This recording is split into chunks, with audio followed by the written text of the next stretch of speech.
Prometric questions and answer and rationals. 241 to 260. 241. The toddler is admitted with a cardiac anomaly. The nurse is aware that the infant with a ventricular septal defect will A. Tire easily. B. Grow normally. C. Need more calories. D. Be more susceptible to viral infections. 241. Answer A.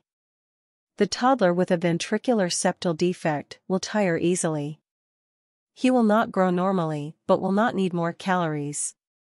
He will be susceptible to bacterial infection, but he will be no more susceptible to viral infections than other children. Therefore, answers B, C, and D are incorrect. 242. The nurse is monitoring a client with a history of stillborn infants. The nurse is aware that a non-stress test can be ordered for this client to A. Determine lung maturity. B. Measure the fetal activity. C. Show the effect of contractions on fetal heart rate. D. Measure the well-being of the fetus. 242. Answer B. A non-stress test determines periodic movement of the fetus. It does not determine lung maturity, show contractions, or measure neurological well-being, making answers A, C, and D incorrect. 243. The nurse is evaluating the client who was admitted 8 hours ago for induction of labor. The following graph is noted on the monitor. Which action should be taken first by the nurse? A. Instruct the client to push. B. Perform a vaginal exam. C. Turn off the Pitocin infusion. D. Place the client in a Semi-Fowler's position. 243. Answer C. The monitor indicates variable decelerations caused by cord compression. If Pitocin is infusing, the nurse should turn off the Pitocin. Instructing the client to push is incorrect because pushing could increase the decelerations and because the client is 8 centimeters dilated, making answer A incorrect. Performing a vaginal exam should be done after turning off the Pitocin, and placing the client in a Semi-Fowler's position is not appropriate for this situation, therefore, answers B and D are incorrect. 244. The nurse notes the following on the ECG monitor. The nurse would evaluate the cardiac arrhythmia as A. Atrial flutter. B. A sinus rhythm. C. Ventricular tachycardia. D. Atrial fibrillation. 244. Answer C. The graph indicates ventricular tachycardia. The answers in A, B, and D are not noted on the ECG strip. 245. A client with clotting disorder has an order to continue Lovenox, enoxaparin injections after discharge. The nurse should teach the client that Lovenox injections should A. Be injected into the deltoid muscle. B. Be injected into the abdomen. C. Aspirate after the injection. D. Clear the air from the syringe before injections. 245. Answer B. Lovenox injections should be given in the abdomen, not in the deltoid muscle. The client should not aspirate after the injection or clear the air from the syringe before injection. Therefore, answers A, C, and D are incorrect. 246. The nurse has a pre-op order to administer Valium, diazepam, 10 mg and Phenergan, promethazine, 25 mg. The correct method of administering these medications is to administer the medications together in one syringe. B. Administer the medication separately. C. Administer the Valium, wait 5 minutes, and then inject the Phenergan. D. Question the order because they cannot be given at the same time.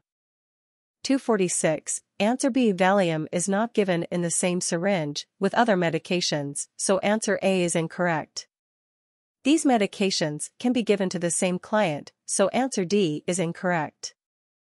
In answer C, it is not necessary to wait to inject the second medication.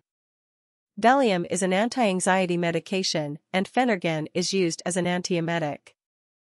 247. A client with frequent urinary tract infections asks the nurse how she can prevent the reoccurrence. the nurse should teach the client to A. Douche after intercourse. B. Void every 3 hours. C. Obtain a urinalysis monthly. D. Wipe from back to front after voiding. 247. Answer B. Voiding every 3 hours prevents stagnant urine from collecting in the bladder, where bacteria can grow. Douching is not recommended and obtaining a urinalysis monthly is not necessary, making answers A and C incorrect. The client should practice wiping from front to back after voiding and bowel movements, so answer D is incorrect. 248. Which task should be assigned to the nursing assistant? A. Placing the client in seclusion. B. Emptying the Foley catheter of the pre-eclamptic client. C. Feeding the client with dementia. D. Ambulating the client with a fractured hip. 248. Answer C. Of these clients, the one who should be assigned to the care of the nursing assistant is the client with dementia. Only an RN or the physician can place the client in seclusion, so answer A is incorrect. The nurse should empty the Foley catheter of the pre-eclamptic client because the client is unstable, making answer B incorrect. A nurse or physical therapist should ambulate the client with a fractured hip, so answer D is incorrect. 249. The client has recently returned from having a thyroidectomy. The nurse should keep which of the following at the bedside? A. A tracheotomy set. B. A padded tongue blade. C. An endotracheal tube. D. An airway. 249. Answer A. The client who has recently had a thyroidectomy is at risk for tracheal edema. A padded tongue blade is used for seizures and not for the client with tracheal edema, so answer B is incorrect. If the client experiences tracheal edema, the endotracheal tube or airway will not correct the problem, so answers C and D are incorrect. 250. The physician has ordered a histoplasmosis test for the elderly client. The nurse is aware that histoplasmosis is transmitted to humans by A. Cats. B. Dogs. C. Turtles. D. Birds. 250. Answer D. Histoplasmosis is a fungus carried by birds. It is not transmitted to humans by cats, dogs, or turtles. Therefore, answers A, B, and C are incorrect. 251. Following a left anterior myocardial infarction, a client undergoes insertion of a pulmonary artery catheter. Which finding most strongly suggests left-sided heart failure? 1. A drop in central venous pressure. 2. An increase in the cardiac index. 3. A rise in pulmonary artery diastolic pressure. 4. A decline in mean pulmonary artery pressure. Answer: 3. A rise in pulmonary artery diastolic pressure suggests left-sided heart failure. Central venous pressure would rise in heart failure. The cardiac index would decline in heart failure. The mean pulmonary artery pressure would increase in heart failure. 252. A client with dilated cardiomyopathy, pulmonary edema, and severe dyspnea is placed on Dobutamine. Which assessment finding indicates that the drug is effective? 1. Increased activity tolerance. 2. Absence of arrhythmias. 3. Negative Homans sign. 4. Blood pressure of 160/90 mmHg. Answer: 1. Dobutamine should improve the client's symptoms and the client should experience an increased tolerance for activity. The absence of arrhythmias doesn't indicate effectiveness of Dobutamine. A negative Homans sign indicates absence of blood clots, which isn't a therapeutic effect of Dobutamine. 253. A nurse administers Warfarin, Coumadin, to a client with deep vein thrombophlebitis. Which laboratory value indicates that the client has a therapeutic level of Warfarin? 1. Partial thromboplastin time, PTT, 11/2 to 2 times the control.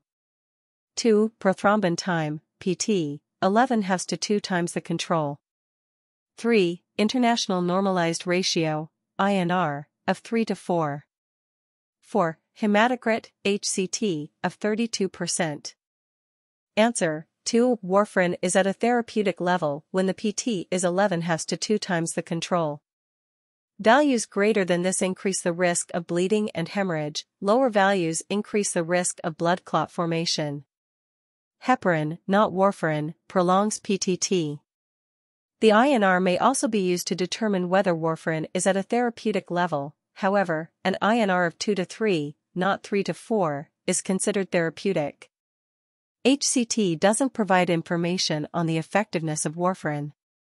However, a falling HCT in a client taking warfarin may be a sign of hemorrhage. 254. A client comes to the emergency department with a dissecting aortic aneurysm. The client is at greatest risk for 1. Septic shock. 2. Anaphylactic shock. 3. Cardiogenic shock. 4. Hypovolemic shock. Answer: 4. A dissecting aortic aneurysm is a precursor to aortic rupture, which leads to hemorrhage and hypovolemic shock. Septic shock occurs with overwhelming infection. Anaphylactic shock is an allergic response. Cardiogenic shock is the result of ineffective cardiac function. 255. During the insertion of a rigid scope for bronchoscopy, a client experiences a vasovagal response. The nurse should expect 1. The client's pupils to become dilated. 2. The client to experience bronchodilation. 3. A decrease in gastric secretions. 4. A drop in the client's heart rate. Answer: 4. During a bronchoscopy, a vasovagal response may be caused by stimulating the pharynx, which, in turn, may cause stimulation of the vagus nerve. The client may experience a sudden drop in the heart rate leading to syncope. Stimulation of the vagus nerve doesn't lead to mydriasis, pupillary dilation, or bronchodilation. Stimulation of the vagus nerve increases gastric secretions. 256. A client with right lower lobe pneumonia is ordered chest percussion and postural drainage. When performing percussion and postural drainage, the nurse should position the client 1. In Semi-Fowler's position with the knees bent. 2. Right side lying with the foot of the bed elevated. 3. Prone or supine with the foot of the bed elevated higher than the head. 4. Bent at the waist, leaning slightly forward. Answer: 3. The aim of percussion and postural drainage is to mobilize pulmonary secretions so they can be effectively expectorated. In right lower lobe bronchopneumonia, the nurse should position the client with the right side upper lower lobes elevated above the upper lobes. This position would employ gravity in mobilizing pulmonary secretions. Semi-Fowler's position and being bent at the waist would hamper mobilization of secretions from the right lower lobe. 257. A client with acquired immunodeficiency syndrome, AIDS, develops pneumocystis pneumonia, PCP. Which nursing diagnosis has the highest priority for this client? 1. Impaired gas exchange. 2. Impaired oral mucous membrane. 3. Imbalanced nutrition, less than body requirements. 4. Activity intolerance. Answer: 1. Although all these nursing diagnoses are appropriate for the client with AIDS, impaired gas exchange is the priority nursing diagnosis for the client with PCP. Airway, breathing, and circulation take top priority for any client. 258. A client has chronic bronchitis. The nurse is teaching him breathing exercises. Which instruction should the nurse include in the teaching? 1. Make inhalation longer than exhalation. 2. Exhale through an open mouth. 3. Use diaphragmatic breathing. 4. Use chest breathing. Answer: 3. In chronic bronchitis, the diaphragm is flat and weak. Diaphragmatic breathing helps to strengthen the diaphragm and maximizes ventilation. Inhalation should be no longer than exhalation to prevent collapse of the bronchioles. The client with chronic bronchitis should exhale through pursed lips to prolong exhalation, keep the bronchioles from collapsing, and prevent air trapping. Diaphragmatic breathing, not chest breathing, increases lung expansion. 259, a client returns to the clinic 48 hours after receiving a Man-2 skin test. The area of induration at the injection site measures 18 millimeters. The client hasn't previously had a reaction to this test. The nurse's first action is to 1. Move the client to a negative pressure room. 2. Have the client put on a face mask. 3. Prepare the client to have a chest X-ray.